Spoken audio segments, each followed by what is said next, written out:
Welcome to Thisya's kitchen. Thisya's kitchen என்ன பார்க்க போறோம்னா, நம்ம இன்னைக்கு மீனை க்ளீன் பண்ணி இந்த மீன்ல இருக்கிற செனையை எடுத்து தான் சமைக்க போறோம். வாங்க எப்படி செய்யறதுன்னு போய் பார்க்கலாம். இது கடையில க்ளீன் பண்ண செனையெல்லாம் எடுத்து போட்டுருவாங்க. இப்போ பாருங்க இது எவ்வளோ பெருசா இருக்கு பாருங்க. மத்தி மீனுங்க இது. இது எப்பவுமே கிடைக்காது. இது ரேரா தான் கிடைக்கும். இது கிடைச்சதுனாக்கா கண்டிப்பா நீங்க இதே போல ட்ரை பண்ணி பாருங்க. டேஸ்ட் அட்டகாசமா இருக்கும். நான் சைடில் இருக்கிறது மட்டும் எடுத்தா போதும். அதோட துடுப்பு சொல்லுவோம் இல்லைங்களா, அதை மட்டும் எடுத்துட்டு இந்த செதில் எடுத்துக்கலாம். இதில் செதில் ரொம்ப ஜாஸ்தி இருக்கும்.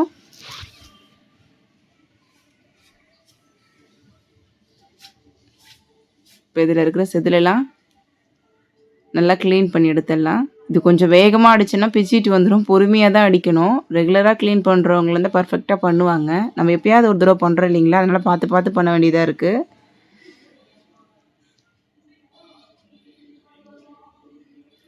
வரவே மாட்டுது. அடுத்து எடுத்தால் தான் வருது.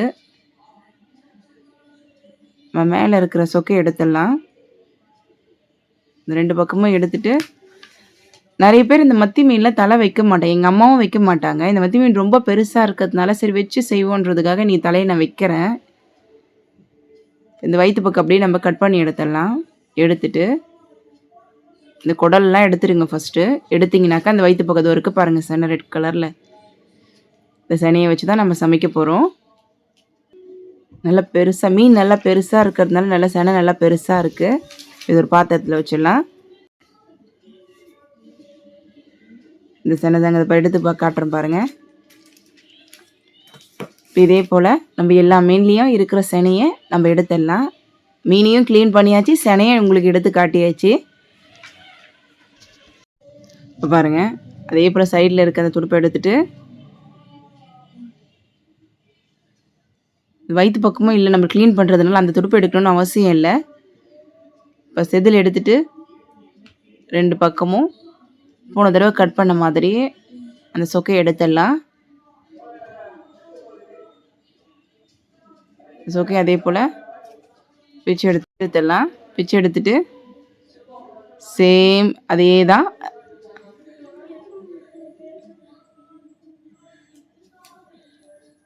வயிற்று பக்கம் நம்ம கட் பண்ணி எடுத்துடலாம். இப்போ பாருங்கள், இந்த செனை நல்லா பெருசாக இருக்குது.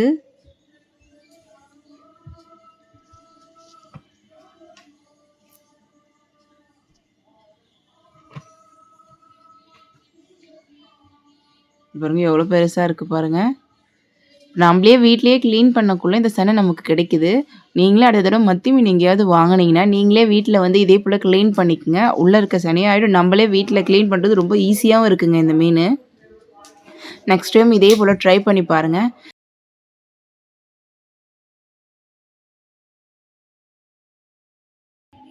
இது க்ளீன் பண்ணுறது ரொம்ப ஈஸியாக இருக்குங்க. சைடில் ஒரே ஒரு துடுப்பு தான் இருக்குது. துடுப்பை எடுத்துகிட்டு இந்த 2 பக்கமும் நம்ம செதில் எடுத்துட்டா அவ்வளோதான். நம்ம வயிற்று பக்கம் அந்த சொக்கையை பிரித்த மாதிரி எடுத்தாலும் நம்மளோட மீன் சூப்பராக ரெடி ஆகி போகுது. பாருங்கள், அவ்வளோதான். க்ளீனிங் வேலை சூப்பராக முடிஞ்சு போகுது. அவ்வளோதான். இப்போ எப்போ அறியிற மாதிரி நம்ம அரிஞ்சிக்க வேண்டியதான். இதில் 2 வித கலர் இருக்குங்க. ஒன்று ரெட் கலர், ஒன்று ஒயிட் கலர். இது பாருங்கள் ஒயிட் கலர் பால் செனைன்னு சொல்லுவோம் இல்லைங்களா, அது. இது இன்னும் டேஸ்ட்டாக இருக்குங்க. அந்த செனையை விட இந்த செனை நல்லாயிருக்கும்.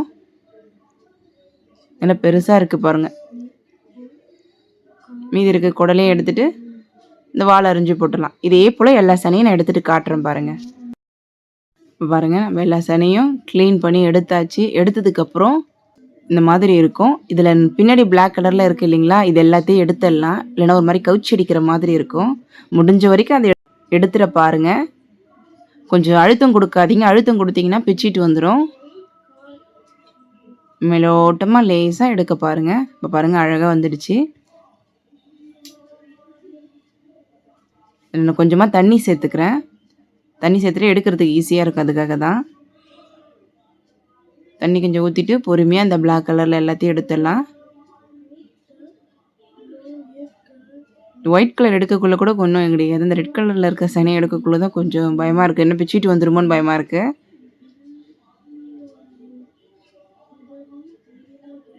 அவ்வளோதான், இதையும் எடுத்தாச்சு. பெரிய சனியாக இருக்கக்குள்ளே நம்ம வேக வைக்கணுன்ற ஒரு பயம் இருக்கும். வேக வைக்கணும். லெமன், இஞ்சி, பூண்டு எல்லாமே போட்டு வேக வச்சு ஆகணும். உப்பு. ஆனால் இந்த குட்டி சனியாக இருக்கக்குள்ள நமக்கு பயமே கிடையாது, சாப்பிட்றதுக்கும் ரொம்ப நல்லாயிருக்கு. இப்போ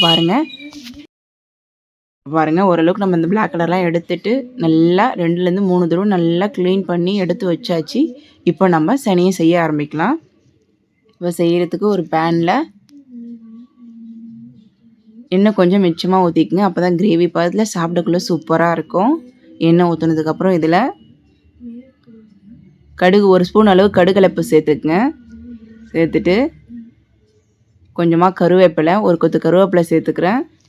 ரெண்டும் நல்லா பொரிஞ்சதுக்கப்புறம் ஒரு நார்மல் சைஸ் வெங்காயத்தை குட்டி குட்டியாக கட் பண்ணி எடுத்து வச்சுருக்கேன். கூடவே ஒரு பச்சை மிளகாவையும் பொடி பொடியாக கட் பண்ணி வச்சுருக்கேன், அதையும் இதோட சேர்த்துக்கிறேன்.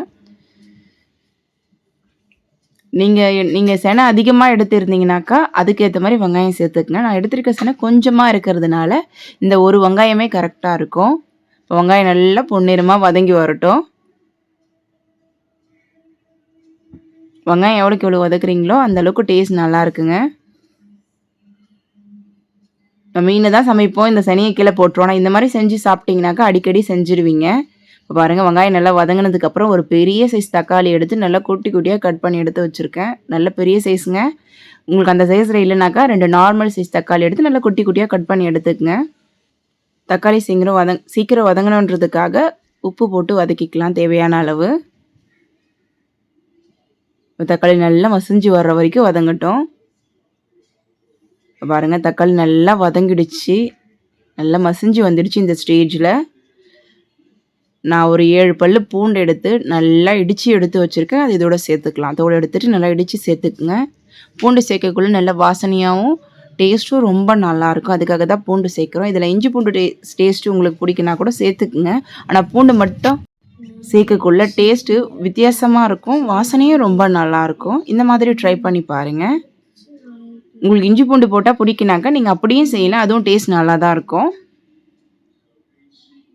இப்போ பூண்டு நல்லா வதங்கினதுக்கப்புறம் இது கூடவே ஒரு 4 கத்திரிக்காவை நான் குட்டி குட்டியாக கட் பண்ணி எடுத்து வச்சுருக்கேன், அதையே இதோட சேர்த்துக்கலாம்.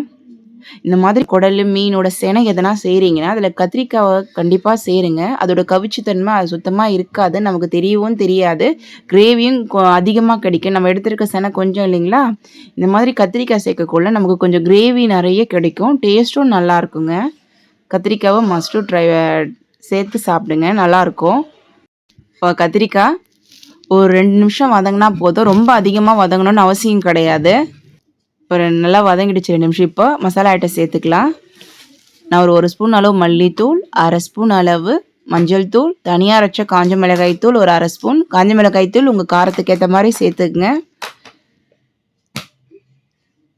இது நல்லா மிக்ஸ் பண்ணி விட்டுட்டு நம்மளோட ஆலினால் மசாலா வீட்டு குழம்பு மிளகாய் தூள் ஒரு 1/4 ஸ்பூன் அளவு சேர்த்துக்குங்க. சேர்த்துட்டு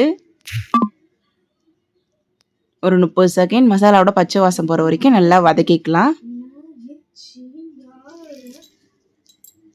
வதக்கிட்டு கிரேவிக்கு தேவையான அளவு கத்திரிக்காய்லாம் முழுகிற அளவுக்கு தண்ணி சேர்த்துக்கலாம். இப்போ தண்ணியெல்லாம் சுண்டி வந்ததுக்கப்புறம் நம்ம செனையை சேர்த்துக்கலாம். இப்போ பாருங்கள் தண்ணியெல்லாம் நல்லா சுண்டி வந்துடுச்சு. இந்த ஸ்டேஜில் நம்ம க்ளீன் பண்ணி வச்சு செனையை இதோடவே சேர்த்துக்கலாம். இது வேக வச்சு சேர்க்கணும்னு அவசியம் இல்லைங்க, இப்படியே சேர்த்துக்கலாம். சேர்த்துட்டு இப்போ இதுக்கு மேலே நான் வீட்டில் இடித்த மிளகுத்தூள் இருந்துச்சு, மிளகுத்தூளை இடித்து சேர்த்துக்குங்க ஃப்ரெஷ்ஷாக, அப்போ தான் நல்லாயிருக்கும். இந்த மாதிரி நல்லா சேர்த்துட்டு செனை சேர்க்கக்குள்ளே சேருங்க, அப்போ தான் கொஞ்சம் கவிச்சித்தன்மை இருக்காது, அதுக்காக தான். சேர்த்துட்டு நல்லா மிக்ஸ் பண்ணி விட்டுக்குங்க. மிக்ஸ் பண்ணி விட்டுட்டு இப்படியே ஒரு மூடி போட்டு மூடி ஒரு 5 நிமிஷம் இப்படியே இருக்கட்டும். 5 நிமிஷம் ஸ்லோவாக சிம்மில் வச்சுருங்க.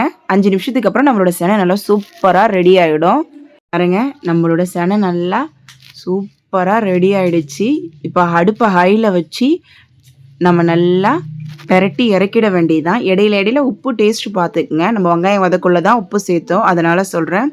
ரொம்ப அழுத்தம் கொடுத்து மிக்ஸ் பண்ணாமல் நல்லா மேலோட்டமாக மிக்ஸ் பண்ணிக்கங்க. ஹையில் வச்சிங்கனாக்கா ஒரு 2 நிமிஷத்துலேயே தண்ணியெல்லாம் ட்ரை ஆகிடும், அதுக்காக தான். இப்போ இடையில லைட்டாக நீங்கள் எண்ணெய் ஊற்றி இறக்குனீங்கன்னா இன்னும் நல்லாயிருக்கும். எனக்கு எண்ணெய் வேணான்றதுனால நான் அப்படியே போதும் அடுப்பு ஆஃப் பண்ணிடலாம், அவ்வளோதாங்க. நம்ம சொன்ன செனை ரெடி ஆகிடுச்சு. இப்போ சாப்பிட்டு பார்க்கலாம் வாங்க. ஒரு பிளேட்ல நல்லா சுட சுட சாதம் போட்டுக்கிட்டு, அந்த சாதத்து கூட நம்ம ரெடி பண்ணி வச்சு இந்த சனையோட கிரேவி எடுத்து வச்சு, நல்லா சூடா நிஜமா சொல்றேன் ரொம்ப நல்லாயிருக்குங்க. ட்ரை பண்ணி பாருங்க. எல்லாமே ஒரு ட்ரை தானே. நீங்க டேஸ்ட் பார்த்துட்டு உங்களுக்கு பிடிச்சிருந்துச்சுன்னா, அடிக்கடி செஞ்சு பாருங்க. பிடிக்கலன்னா இதோட கூட விட்டுறலாம். ஆனா பிடிக்கலன்னு சொல்ல முடியாது. அந்த அளவுக்கு இதோட டேஸ்ட் நல்லாயிருக்கும். நீங்க அதில சனையே சேர்க்கலனா கூட, அந்த கிரேவி மட்டுமே அந்த கத்திரிக்காய் போட்டு வேக வச்சோம் இல்லைங்களா, அந்த கிரேவி மட்டுமே டேஸ்ட் ரொம்ப நல்லாயிருக்கும். அந்த அளவுக்கு இந்த கிரேவி சூப்பரா இருக்கும். சிம்பிளா இருக்கிற மாதிரி இருக்கும். ஆனா டேஸ்ட் ரொம்ப அட்டகாசமா இருக்கும்.